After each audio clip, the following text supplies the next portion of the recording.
انت الناطور الجديد؟ ايه انا هو. بس مين حضرتك؟ دقق بملامحي. مو انت يا احمد عباس؟ ايه انا هو. حضرتك بتعرفني؟ انت ما عرفتني. راح اعطيك فرصة تانية يا احمد، دقق بملامحي منيح.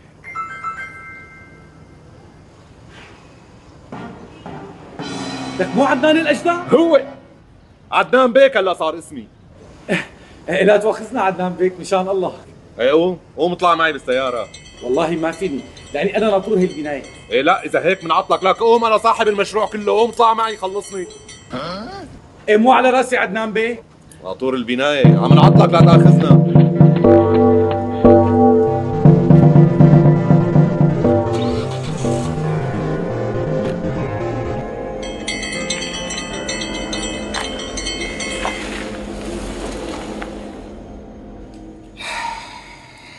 أكيد يا أحمد عباس عم تسأل حالك كيف أشحش واحد بالمدرسة صار معه كل هالمصاري؟ لا، واللي كان إذا نجح بينجح شحط. يا ريت. اشتغلت حرامي. حرام. حرام. ليش هيك كتير يعني مستغرب؟ حرام.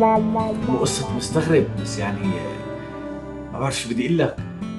أنا رح أقول لك، أنت قضيتها علم من جامعة لجامعة، من مكتبة لمكتبة، من شهادة تفوق لشهادة تفوق.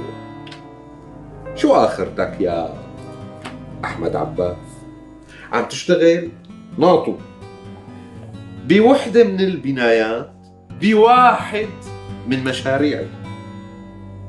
بس انت رح يضلوا ينادوك حرامي.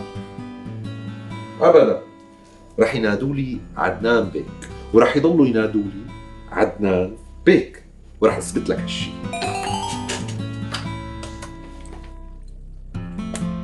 يا سمر تعي لعندي فورا.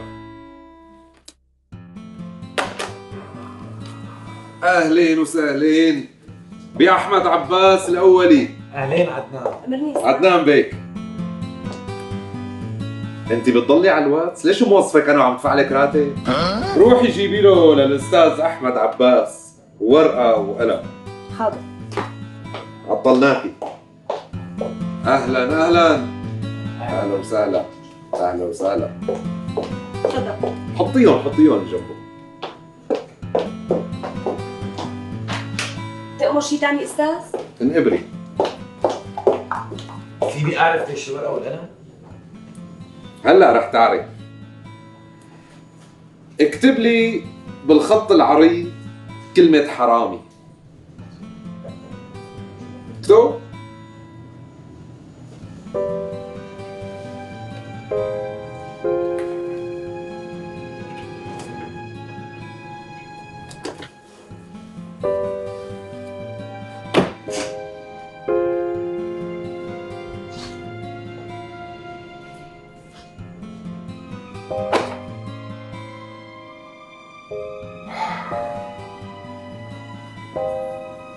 شو شايف؟ مصاري. الناس بس تشوف شو في بجيوبك تنسى عيوبك. أهلين أبو حميد.